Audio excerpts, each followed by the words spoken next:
now requires the more but one thing, proof, his ocular proof. The seeds that are sown shall be harvested this eve in blood. Hark! Here come ye now. Greetings, merry Cassio. Merry, I shan't think myself merry until I return to my post as our Lord's lieutenant and find myself back in his good graces. Have you any word from Desdemona? Ask you she herself.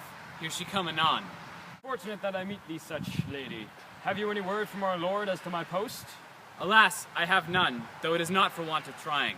Whenever I speak of you to him, he grows dark and tells me later. Later, he say, and I ask him when, and he merely say later. I fear, good Cassio, that we shall be returned to Venice, retired, and I am an old crone, and still he will say to me, later. I thank thee for thy efforts,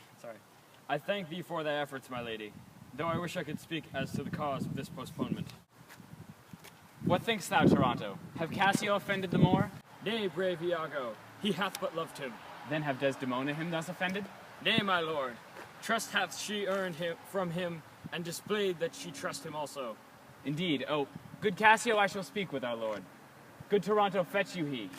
Cassio, my friend, I hope to bring news of your reinstatement when we next speak.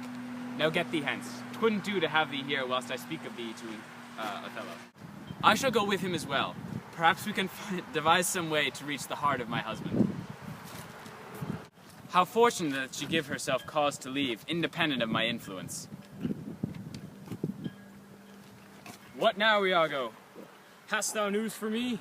I do, sir. I have what thou desirest. Hast thou known good Toronto here before? I have, though I see not its bearing here. Thou shalt, my lord. What manner of man knowst thou Toronto to be? A good man. An honest man? An honest man. So much the better. Toronto, why sent I you hence? To find the general, sir. Indeed I did. Were anyone with you when I asked this of you? Indeed, good sir. Who were with me? Cassio and the wife of the general. Sir, what be the reason I say this? If it be used to harm Cassio, I must protest, as nothing but kindness hast he ever shown me. Thank you. That is all. Rest assured that he will suffer no harm from these hands of mine. My lord, thine ocular proof is in hand. The two of them, when hearing you coming, fled, so as though you would not discover, or, the arrogance of it, even think that a thing was amiss twixt you and she.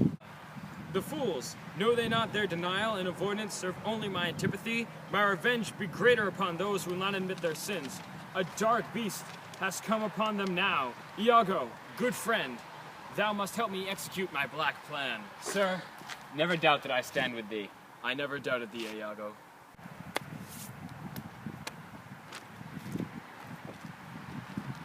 Now make I away before those whom I will betray can return to ask of me the fate of Cassio. Away I go. Where went Iago? I pray that soon come news give fortune back to Cassio, though I must say that on occasion can he who has promised so much to Cassio and I both be most difficult to find. Alas, I shall speak with him later. Ah, that word which my husband speak to me often mention of Cassio have I now spake. I doubt not the good intentions of him, nor those of Iago, nor the love felt by Cassio for my husband. I wish, however, that my husband would not brush him aside as he has done of late. I feel as though there is some force working on us, though I know not how, nor what it could be. Alas, I wish his disposition change, that the seeds planted find life-giving rain.